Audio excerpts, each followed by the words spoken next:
Hi, welcome to James Miller Lifeology, where you learn to simplify and transform your spirit, mind, and body. My name is James Miller. I'm a licensed psychotherapist and a composer. Thank you so much for tuning in today. Let's get started.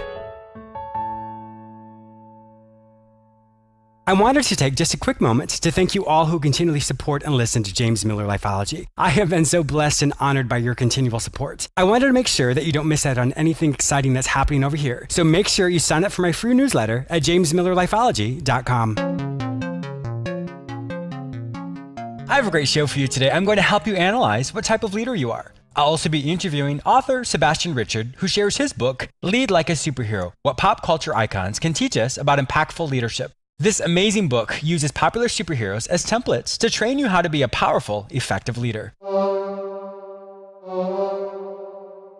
I have some exciting news. Did you know that I'm on the radio 3 times a week? You may hear me on the same station on Tuesdays at 1:30 p.m., Fridays at 9:30 a.m., and Saturdays at 12:30 p.m. You may also hear me anytime on iHeartRadio as well as on all the other major podcasting platforms, including iTunes, Google Play, Stitcher, and many others. Simply search for the show name, James Miller Lifeology.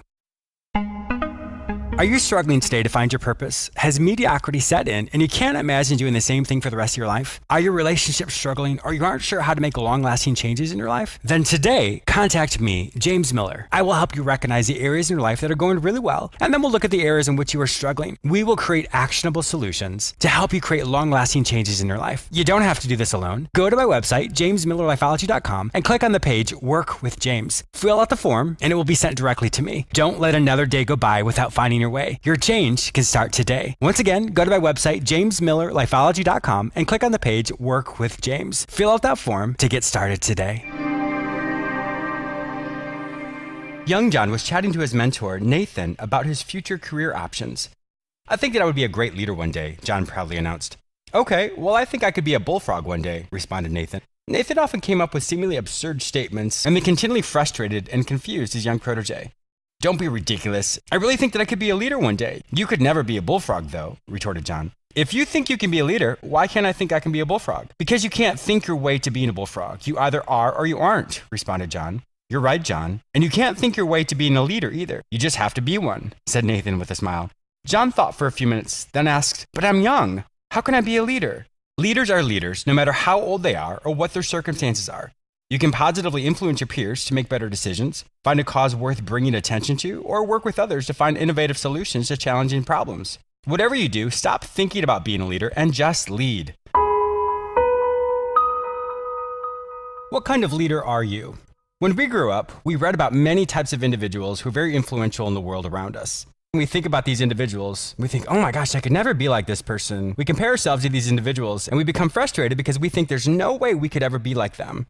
But did you realize that those leaders had to start somewhere? Think about your own life. You may have many wonderful hopes and dreams of things you want to do in the future, but the idea of how you're going to get there, how you're going to start your own company or own your own company can be very overwhelming. Think of a child. A child doesn't start to run. As we know, an infant just sits there. He learns how to roll over, crawl, walk, and then eventually run. It's the same type of thing when it comes to your leadership skills. Everything we do has to grow and develop.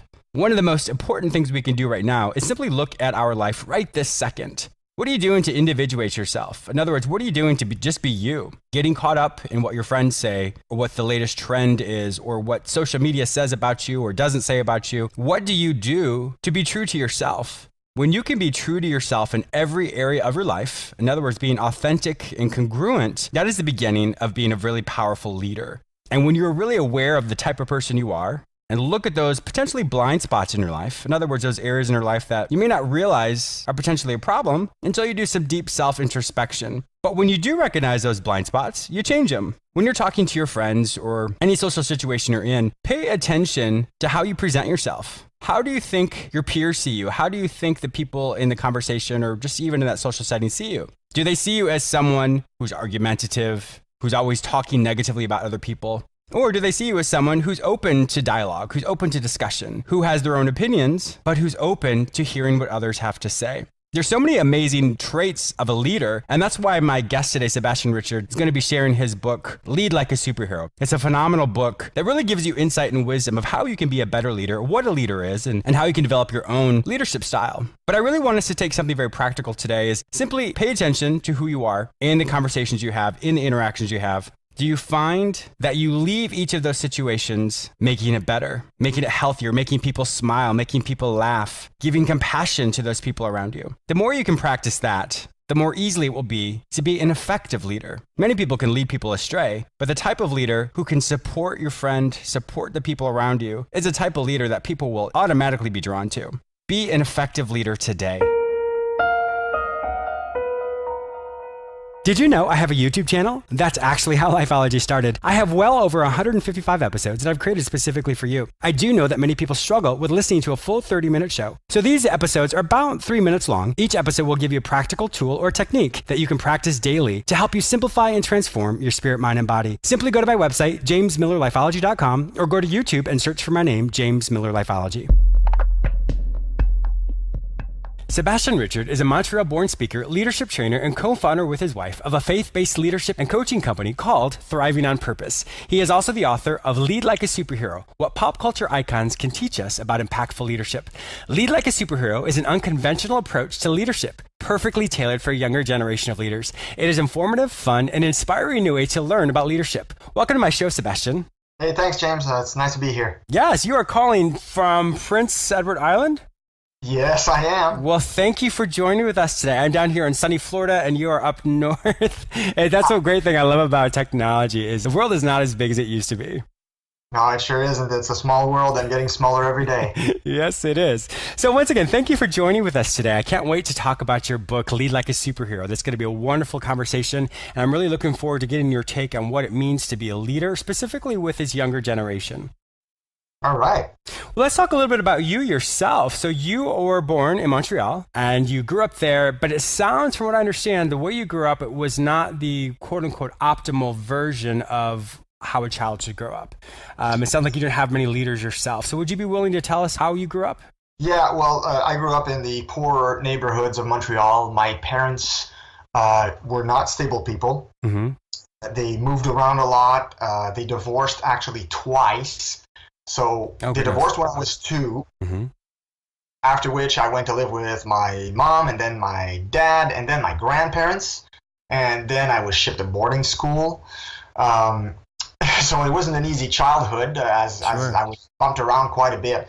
And then they remarried when I was around 9 years old.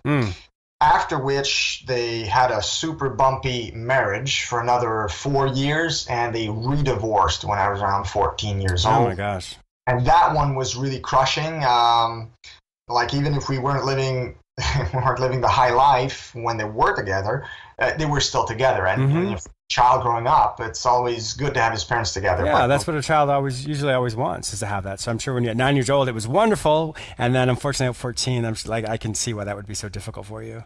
Yeah, it was tough, and so a lot of instability growing up. I did, at the age of 16, I had already done 11 schools. Oh my gosh. So I was always the new kid, pretty much. That made me more shy and reserved, I guess, and sometimes bullied. So it was a tough childhood, tough growing up, and the thing that was lacking the most in my growing up years was a good, sound leadership. And usually the place we get it first is from our parents. Mm-hmm. And my parents didn't really offer that. My mom was too busy just trying to survive. And my father was not the leadership type. He was very irresponsible, and he was not the type of man. He was not mean with us, but he was just not someone who held down a job, and mm-hmm. he did the role model you wanted, of course. Especially needed, yeah. Sure, yes, exactly. Yeah, that's a better way to say it. Mm-hmm. So those were tough years. So when you were growing up, who were the people that were leaders in your life? Yeah, so that's the interesting part. I found that we always pursue what we lack. Mm. And we do that oftentimes unconsciously. I mean, for example, if you look at in relationships, a man will be drawn to a woman because she has certain attributes that mm-hmm. he doesn't have. Sure. And it goes also for, if you look at those who've studied psychology, oftentimes those who've studied psychology, well, either they suffered from mental illness or someone in their surroundings or close family or friends suffered with mental illness. So that drew them to the profession. And it's on and on in so many other spheres. And I find it's the same thing with leadership. If we severely lack leadership, it can be a path to pursuing it with a lot of effort. And that's exactly what happened to me. Actually, there were two lanes. There was also the fact that my parents divorced twice. So as a result, I really wanted to succeed at my marriage. So I started reading all kinds of books on how to be a good husband, women's psychology, how to have marriage, and on and on. That was one thing. But leadership was maybe a little bit more late in coming, but it was still a lack in my life. So what happened growing up is, since my dad was not that great leader, I started looking to leaders in my church. I was still a churchgoer, and there were some good men there that had strong, solid families, and they had good values, and they exercised their leadership on a daily and on a daily basis. Sure. So for me, consistency. Very consistent, and for me that was great inspiration. And I looked at these guys, but also on another lane, growing up in my teens, I really liked reading comic books. I think we all did. Yeah, I can definitely attest to that as well. Because you don't really know, right? Like, you're drawn to comic books, you love comic books, but you don't really realize what you're gaining from reading it. I mean, you're entertained for sure, but there's also a void that gets filled through reading comic books. I mean, very fantastical. And I got some great leadership principles from Batman, Superman, Spider-Man, Captain America. And I didn't know at the time that that's what was being filled, or basically that's what I felt. Let's just boil it down that way. Sure. That definitely makes sense. I wanted to ask you, though, just so my listeners understand the specifics of this, what is your idea of a leader? And so therefore, we're all on the same page as we kind of discuss this. Yeah. See, when I first started my John Maxwell training, I learned a great deal of principles about what good leaders are and what the good leadership principles are and all that. But I've realized as I've grown into my own leadership skill and in my own leaps and bounds in my knowledge and application, that in order to be a good leader, first, you need to lead your own life. And a lot of people fail at that. And a lot of people actually absolutely need that. Yeah. So not only lead it, but so to manage it and develop it. I think sometimes a leader, they think, oh, the person just makes a decision, but it's also the developments, the nurturing aspect. So I think there's so many things that go along with being a leader, because you can teach someone the direction to go, but if you don't help them grow and develop into their own person, then all you're doing is just moving them along. You're really not training them. So I think there are so many factors that go along with what a leader is, or a healthy leader is. Absolutely. You're absolutely spot on. And I was listening to Miles Monroe a while back, and he was explaining that we often have the erroneous idea that in order to be a leader, we need followers. That's partly true, of course. I mean, leaders have followers, but sometimes you are a leader, but you just don't have the followers yet, because you are actually invested in your own personal growth. You are actually leading your life. You're implementing every day. So that makes you a leader, but you just don't have those followers yet. So I think the distinction that we need to make. Sure. And if I can take it back, take a little bit further with that as well, is we're all leaders, even when it comes to the conversations that we have. So we may not be specifically in a leadership role, but for example, you and I are talking, you're saying something, which is leading me to say something in return. And the emotional output we have in any interaction, or the word choices we use, or what we choose to say or what we choose not to say, really can lead a conversation or lead a situation in the direction we want to go. So we may not be the quote unquote leader as far as a title, but we are able to move anything, any conversation or any social situation that we're in the direction we want to go based off what we do or don't say. Absolutely. And we are basically, when we're having a conversation like we are now, we're influencing one another. So basically, leadership is influence. Yes, exactly. Well, I really want to jump into talking about your book as well. So you were saying that when you were a child, you were reading about all these superheroes and all these comic books, and you really perhaps didn't realize that that's what you were looking for as far as the leadership components of that. How did this book actually come about?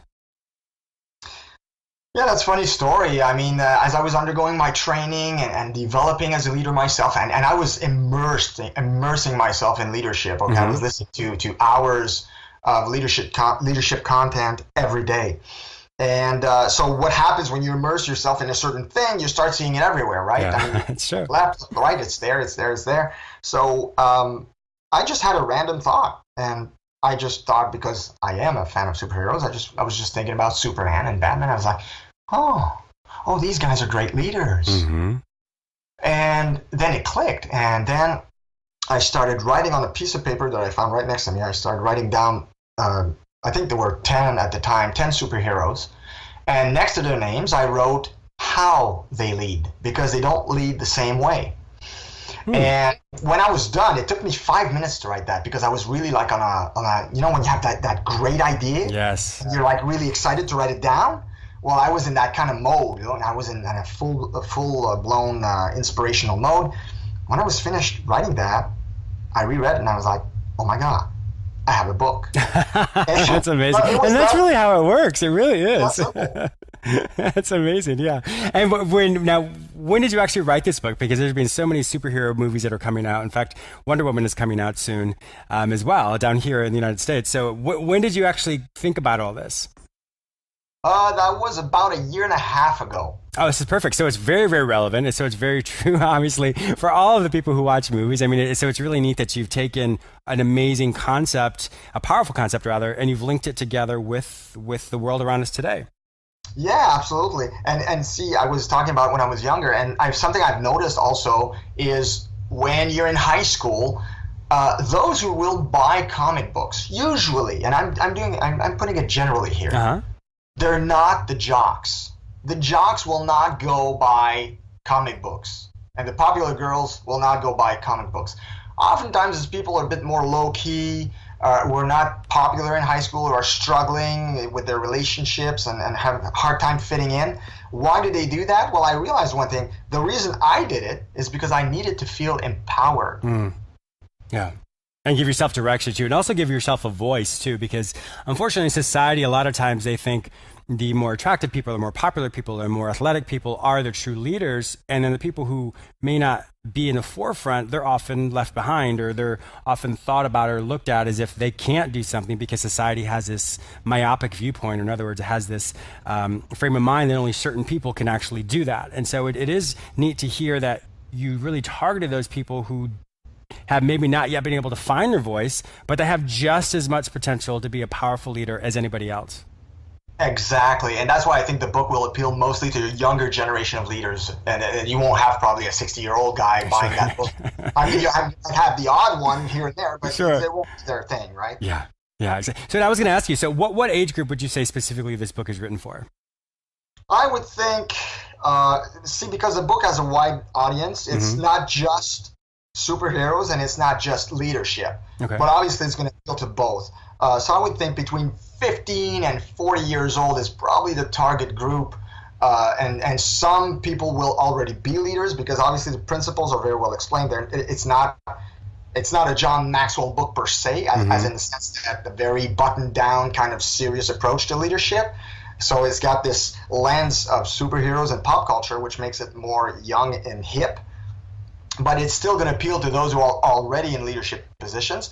And obviously the comic book fans, those who love the comic books and who are looking into maybe developing their lives, becoming better leaders themselves, and growing into a more responsible life, they will definitely love this book. Oh, that's wonderful. That's really neat. I was actually reading some of the reviews that you had on Amazon, and it was pretty encouraging. So I'm really looking forward to helping you promote this book as well.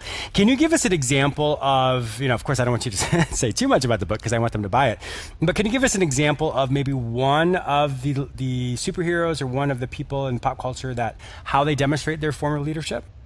Yeah, well, see, I can take it from the table of contents. Sure. For example, chapter 3 is about the Superman type leader. So basically, it's based on the character of Superman, and I give a lot of comic book references and movie references in it.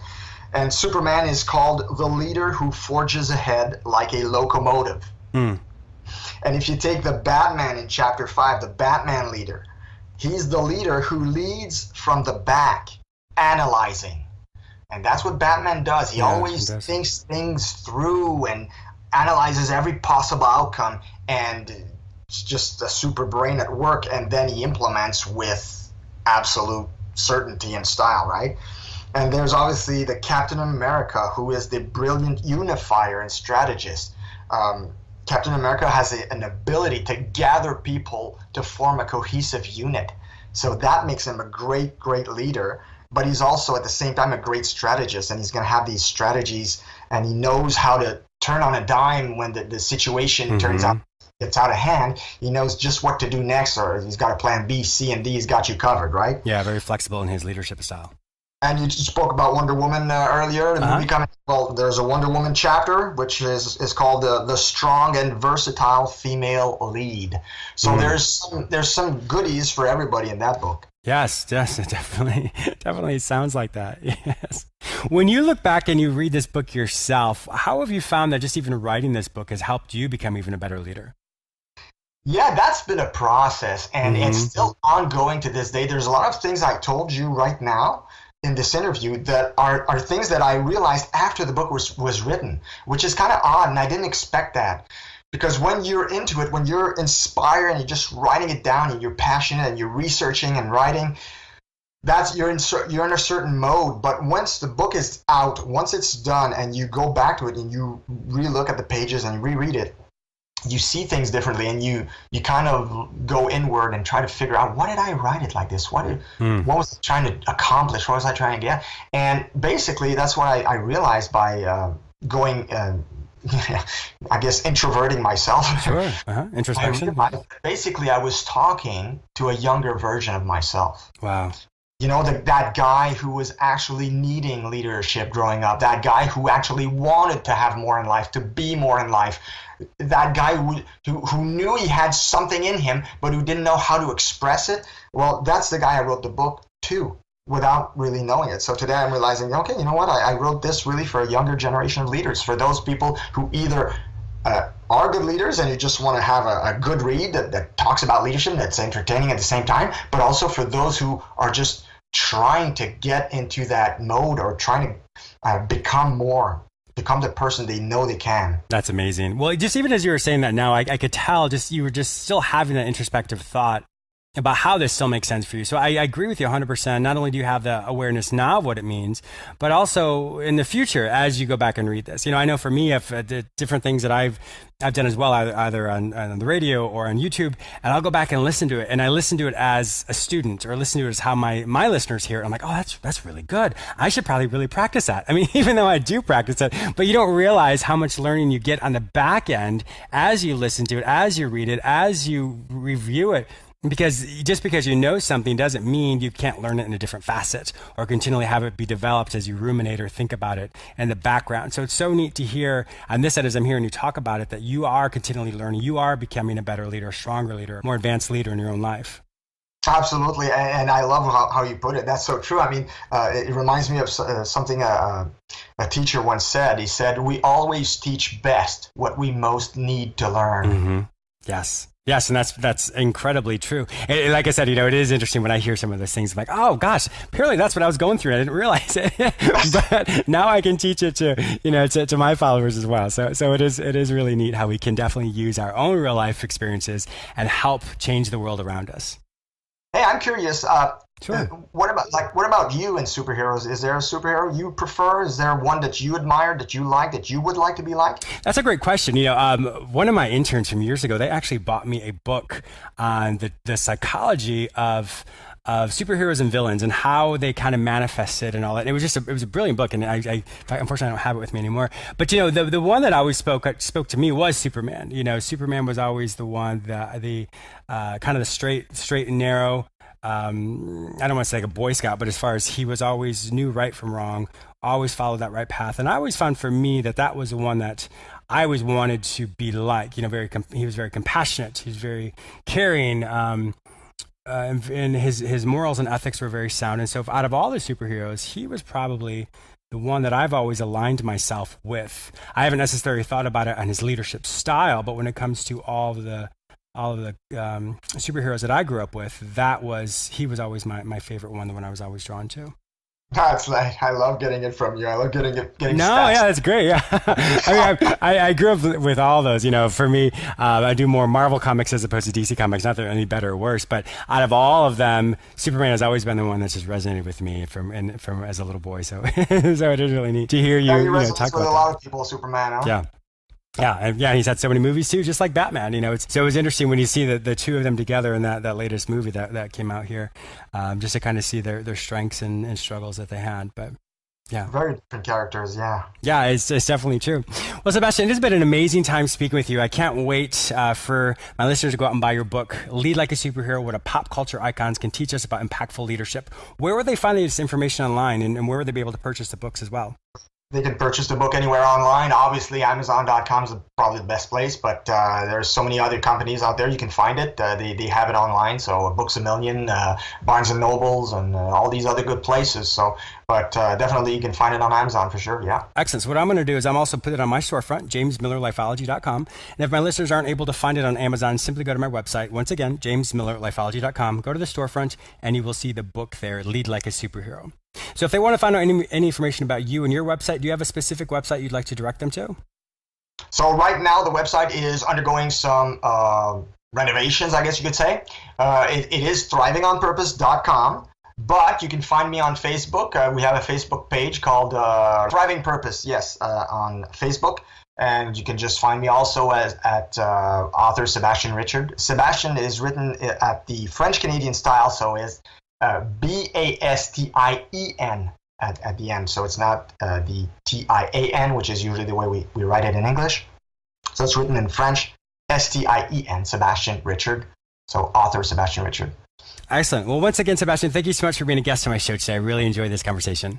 Hey, thanks a lot. It was great. Thanks for having me. I also want to thank you, the listener, for tuning in today. Please subscribe to this radio show through whichever portal you joined with us today, or please go to my website where you may sign up for my free newsletter, watch my YouTube episodes, read the articles I've written specifically for you, or you may enroll in the Lifeology Academy where you can take self-directed courses which will help you simplify and transform your spirit, mind, and body. If you'd like to personally work with me, be a guest on, or advertise in this show, simply visit jamesmillerlifeology.com. Be sure to follow me on all social media platforms under the name James Miller Lifeology, except for Twitter, which is James M. Lifeology. Once again, thank you so much for your support, and I'll talk to you soon.